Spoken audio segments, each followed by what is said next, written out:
Now here's Ralph Lee. He was the attorney for the Polleys during this slave case. He was a lawyer in Burlington and later in Ironton. He was the attorney of record for the Polleys, and he was elected to the House of Representatives. And he helped start the Free Soil Party in Lawrence County, and their motto was free soil, free labor, and free men. Now he was a close friend of Governor Salmon Chase, who also was one of the justices on the United States Supreme Court, actually the Chief Justice. They offered him a high position of responsibility in the government. However, he decided to decline the position. But here's Old 52 here and the park. And as you're going down Burlington Macedonia Road, right up here is the cemetery, and this is where Ralph Lee would have lived. So this, as I said, all this stuff is occurring right here in your own community. This is the Lawrence County Museum. This is the death place of John Rankin, one of the most noted conductors on the Underground Railroad. He died here. This was the home of his granddaughter and her husband. Now, Rankin had helped this lady escape slavery in Ripley, Ohio, which is where he was from, and it helped her across the swollen river in the dead of the winter as she was carrying her infant. So imagine trying to cross a river with an infant in your hands. They make it to Ohio, and she's actually able to make it on to freedom. When she got to the shore, she was actually helped out of the water, but she was helped out of the water by a slave catcher who told her that anyone who went through all that to get their freedom, they deserved to keep it. And he actually helped them move on to John Rankin's house. Now, John Rankin was telling some friends of his about this story. And this friend that he was telling the story to had a young daughter who was standing there right beside him listening to the story being told. And this lady's name was Harriet Beecher Stowe, and she wrote a book by the name of Uncle Tom's Cabin. So actually Uncle Tom's Cabin has ties right back here to the tri-state as well. Incidentally, Uncle Tom, which is used in a derogatory way today, is completely inaccurate. Uncle Tom in this situation was actually a conductor on the Underground Railroad. So in reference to one another in a derogatory term, using the term Uncle Tom is the farthest thing from the absolute truth. Uncle Tom was to be admired. Now this is where Eliza Harris would have crossed the river here in Ripley, Ohio.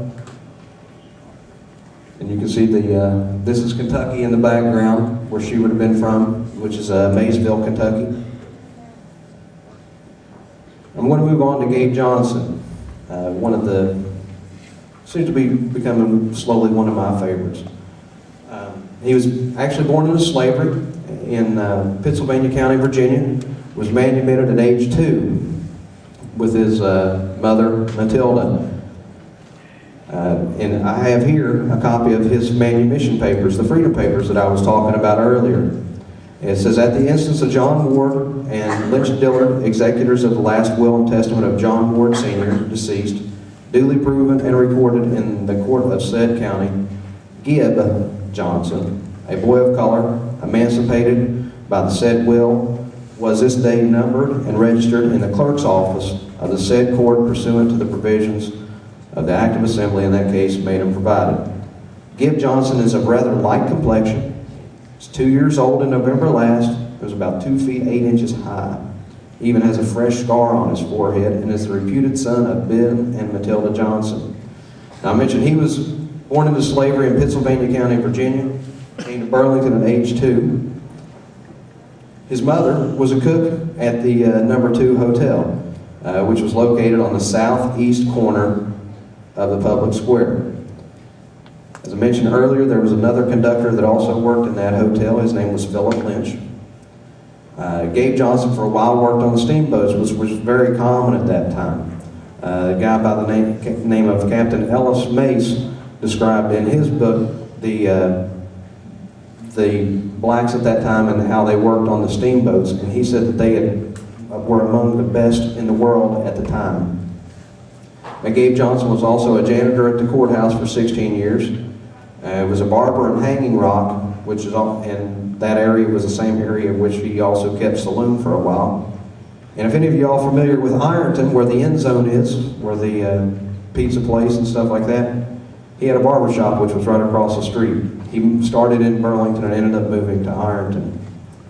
And another funny thing is that he may have helped his wife Ritter escape slavery up near Ripley, Ohio. May have helped her escape slavery there, and then took her on to be his wife. And this is where Gabe Johnson would have lived, here in the park, just right down the street here on the water's edge. Now this is the house that Mr. Maynard was talking about earlier, the one that's been talked about as being part of the Underground Railroad since I can remember. I've always heard that. Researching a lot of this stuff, this is actually one of the houses that I've found the least about as far as being part of the Underground Railroad.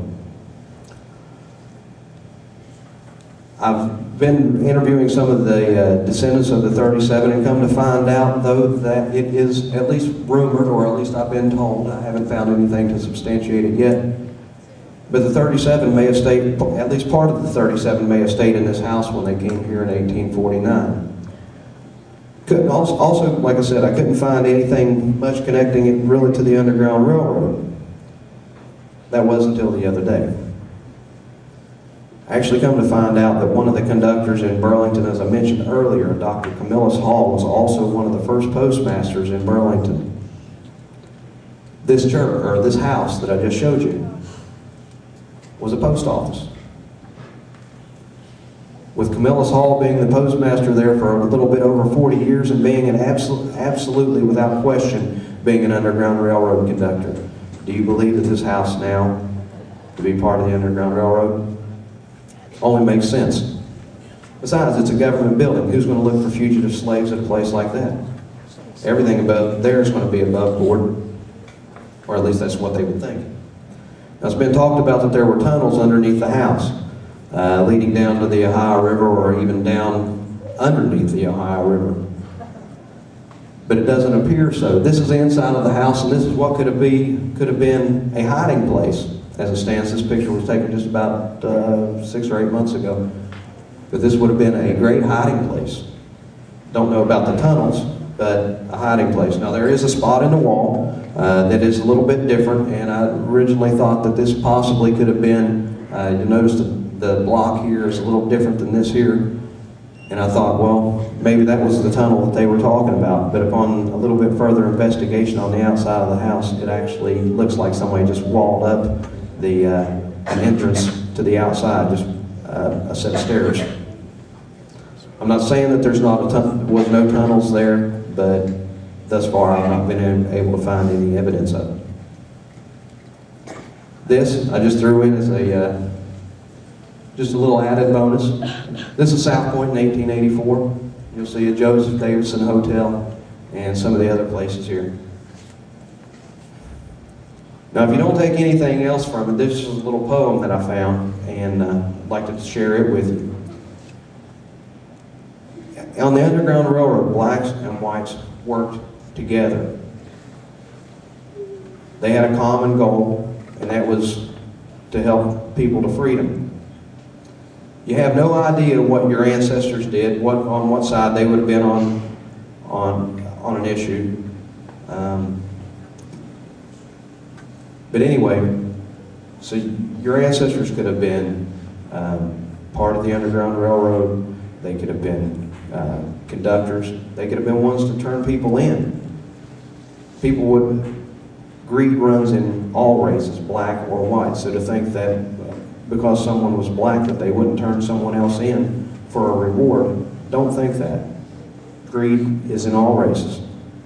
But regardless of your ancestors, if you could see your ancestors all standing in a row, there might be some among them whom you wouldn't care to know.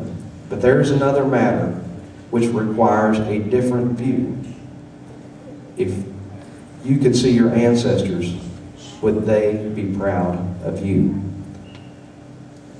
So what has happened with your ancestors and all that kind of stuff is already written. There's nothing that they can do. But look today at what you can do to make them proud. I'll just give you the point of the video. This guy actually gives it a lot better than I can. Amazing Grace is actually, the song is played on, can only be played on 5 keys, or can be played using only 5 keys on the piano, just the black keys. John Newton, who is credited with writing the words to Amazing Grace, was actually the captain of a slave ship. He had, the melody to Amazing Grace is actually that of a West African sorrow chant. So as he had these people bringing them across the ocean, crammed into the bottom of this ship like a bunch of sardines, living in their own excrement and everything, he would have heard this chant to this song. And it's just amazing that he had a religious experience later and decided to give up being the captain of a slave ship. And he wrote the words to Amazing Grace talking about how he was a wretch, which is, I believe, is probably the strongest word that he could think of to describe himself and how awful of a human being he had once been. But then he turned around and he took the words and he put it to a melody that he would have heard on the slave ship coming from the 4 tortured souls that he held in the hull of the ship.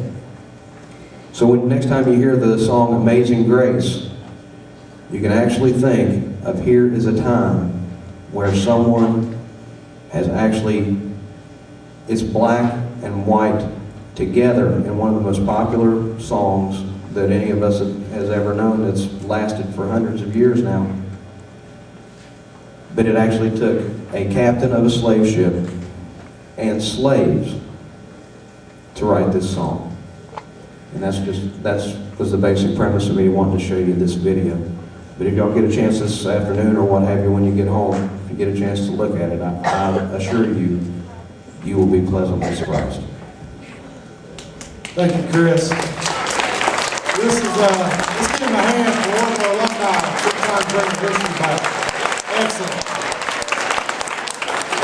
There's a lot of things you can get from it.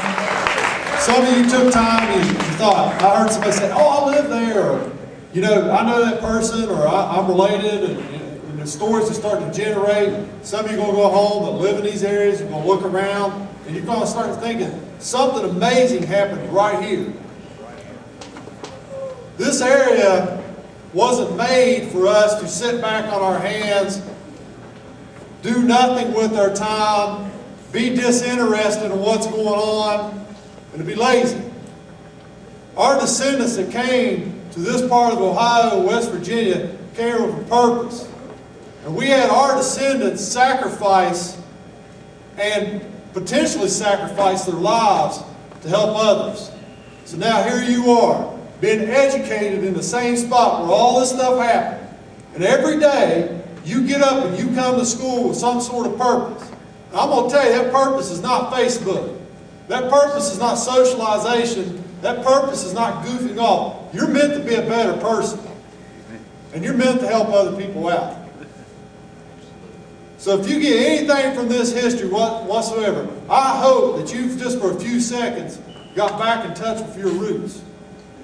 It happened right here. This didn't happen way off in Washington, D.C. or somewhere you've never heard of. This was your people doing this. You are from that greatness.